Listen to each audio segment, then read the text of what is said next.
so my impressions of the Trackstar 1.8 shocks compared to the stock DHK, which are crap. I built this, used the car for 15 minutes and it's not good. The pistons are not round, the shock bladder cracks, and it's not good. Not good at all. So I bought these very cheap shocks. I think I paid just over £10.50 or something like that from Hobbyking. These are the 126 mils, which are too long for DHK Maximus and Zombie. I didn't think of it.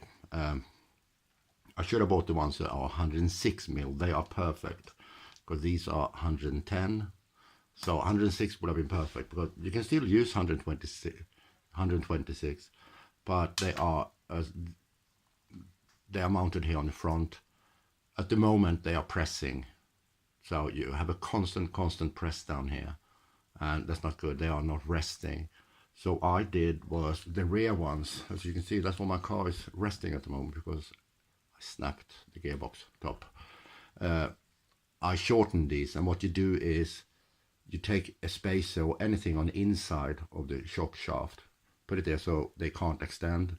Also on this you need to put something at the bottom here so the shock shaft doesn't go straight up in the bladder on a hard impact that these cars are made for. So think of that. Anyway, let's have a look on the inside here, because I'm quite impressed with these shocks considering the price. Start with the shock bladder, very nice. That's, you even got breathing holes on the sides. I don't know if I can see them there. So when you fill up oil, the air will zip out there. The bladder is really rubbery, really thick compared to the other ones. These are really, it's totally different. Everything metal on the shock, literally everything. Well, except that bit. The springs are very hard. Well, not very, but they are harder than the DHK.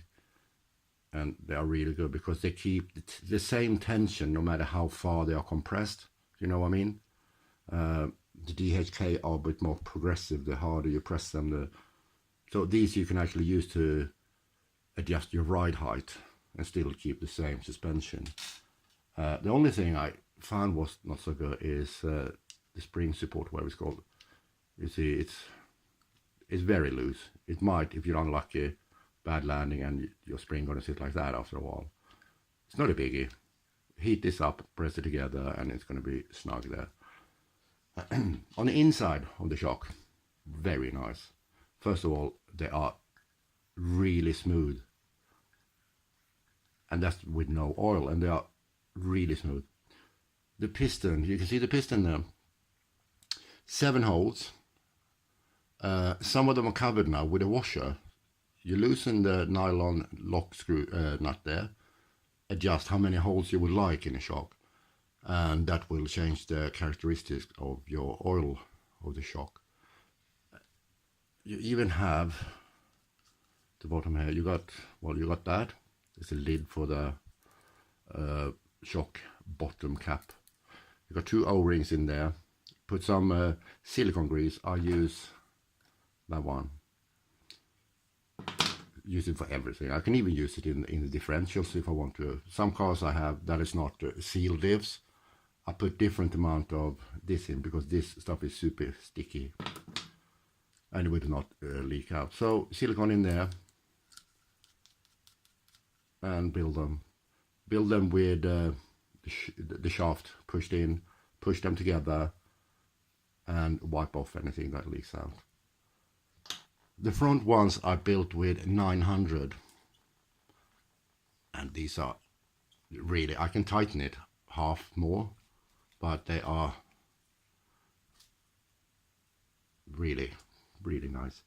The rear ones are built with 700. The noise you can hear is the spring. It's not the air in the shock, it's the noise from the spring. It doesn't line up properly there. These are, compared to this is 900. 900 at 700, and as you can see, I did shorten this. Where's the stock one? I put that together again so you can see how long they really are. Let's see, that's a long one. That's the one I shortened, you see. So what happens is you get a longer body. If you would buy the 106, that's better because you get a longer suspension travel. What I do when I modify this is I actually reduce the suspension travel because they're going to bottom out easier. If I can show you as well what I did at the bottom here. Yeah, I did put the spacer and an O-ring to protect the shock bladder. So yeah, there you go. £10.59 I paid for them. Very impressed. I still haven't used them. Oh yeah, by the way, 19mm, 16 on the inside compared to 12 for the Maximus on the inside. Shock shaft is 4mm compared to 3.5 on the Maximus. M3 hole. This one is a bit different, 5mm. It will not fit from Maximus, so you need to come up with an own idea here. By any, whatever they are called, standoff, what do you call that? What I did, as you can see, I got a normal screw in there, just a straight screw head. I didn't have any long enough, so yeah. What I did was take one of these, you know, really nice washers, weld them, concave one or whatever they're called, countersunk. Put it in there. You see, these are halfway through because the cap is so wide, so they have gone halfway through. From my racing bike with my Giacomo B-Max, I took one of the standoffs, put that on there. That's the snug fit.